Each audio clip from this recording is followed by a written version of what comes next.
Cricket के खेल में आउट, नॉट आउट और इसके जैसे बहुत सारे डिसीजंस अंपायर लेते हैं और ये तो हमें पता ही है कि ऑनगोइंग मैच में 2 अंपायर क्रिकेट ग्राउंड पर मौजूद होते हैं, लेकिन इसके अलावा एक और अंपायर क्रिकेट ग्राउंड के बाहर बैठा होता है जिसे हम लोग थर्ड अंपायर कहते हैं। लेकिन क्या आपको पता है कि थर्ड अंपायर का कॉन्सेप्ट क्रिकेट इतिहास में कब शुरू किया गया और वो पहला ऐसा कौन सा खिलाड़ी था जिसे क्रिकेट इतिहास में थर्ड अंपायर ने सबसे पहले आउट करार दिया था? तो चलिए मैं आपको बताता हूं।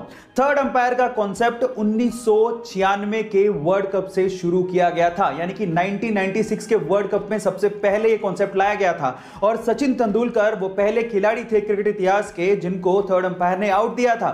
गाइस, ये अमेजिंग फैक्ट जान के आपको कैसा लगा चैट सेक्शन में जरूर लिखिएगा और ऐसे अमेजिंग वीडियोस के लिए यूट्यूब पे हमारे चैनल को सब्सक्राइब कर लीजिएगा और अगर आप इंस्टाग्राम पे देख रहे हैं तो मुझे फॉलो करना मत भूलिएगा। मिलते हैं अगली वीडियो में।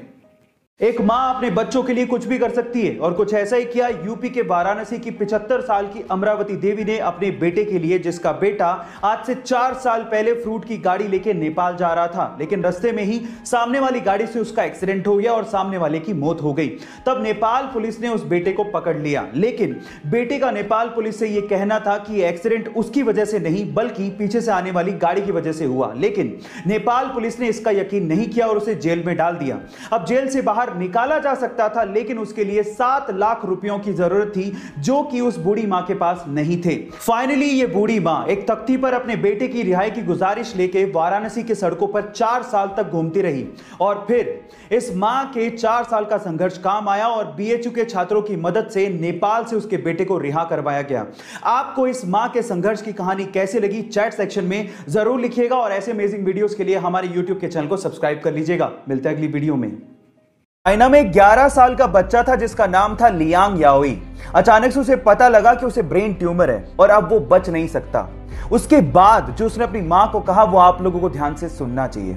उसने अपनी मां को कहा कि मैं जानता हूं कि अब मैं बच नहीं सकता हूं, लेकिन इस दुनिया में बहुत सारे ऐसे लोग हैं जो दूसरों के लिए कुछ करना चाहते हैं। मैं भी दूसरों के लिए कुछ करके मरना चाहता हूं। मैं चाहता हूं कि मेरी मृत्यु के बाद मेरे सारे ऑर्गन्स डोनेट कर दिए जाएं। और गाइस, हुआ भी कुछ यूं ही। डॉक्टर्स ने उसके सारे ऑर्गन्स जरूरतमंदों को डोनेट किए और मरणोपरांत उसके शव के आगे सभी डॉक्टर्स और हॉस्पिटल के स्टाफ ने सर झुकाकर उसे नमन किया। मैं भी इंसानियत का पैगाम देने वाले उस छोटे से बच्चे को सर झुका के नमन करता हूं। 1999 में एलोन मस्क ने अपने दोस्तों के साथ मिलकर $10 मिलियन की इन्वेस्टमेंट के साथ X.com नामक कंपनी शुरू की। बाद में यही company famous payment system company PayPal बनी, जिसे 2002 में ईबे ने $105 बिलियन में खरीदा। अब इस डील की वजह से एलोन मस्क को $165 मिलियन मिले। एलोन मस्क चाहते तो पूरी जिंदगी ऐशो आराम के साथ बिता सकते थे, लेकिन तब इनका पागलपन शुरू हुआ। इन्होंने लगभग $100 मिलियन स्पेसएक्स में डाले और लगभग $70 मिलियन टेस्ला में डाले। तब लोग इन्हें पागल कहने लग गए थे, लेकिन वही पागल बंदा $70 मिलियन से $40 बिलियन बना के आज दुनिया का सबसे अमीर आदमी बन चुका है। गाइस, है ना ये पागलपन? ऐसे ही अमेजिंग फैक्ट्स के लिए यूट्यूब पे हमारे चैनल को सब्सक्राइब कर लीजिए और अगर आप इंस्टाग्राम पे देख रहे हैं तो मुझे फॉलो करना मत भूलिएगा। मिलते हैं अगली वीडियो में। कोरोना के चलते कनाडा की एक महिला को अपनी जॉब से हाथ धोना पड़ा। उसे जॉब से निकाल दिया गया, लेकिन जॉब से निकाले जाने के कुछ दिनों बाद ही वो महिला 437 करोड़ रुपए की मालकिन बन गई। लेकिन इतनी बड़ी रकम वो महिला नहीं जीत पाती अगर उसके पति ने सपना ना देखा होता। जी हां गाइस, ये बात सच है।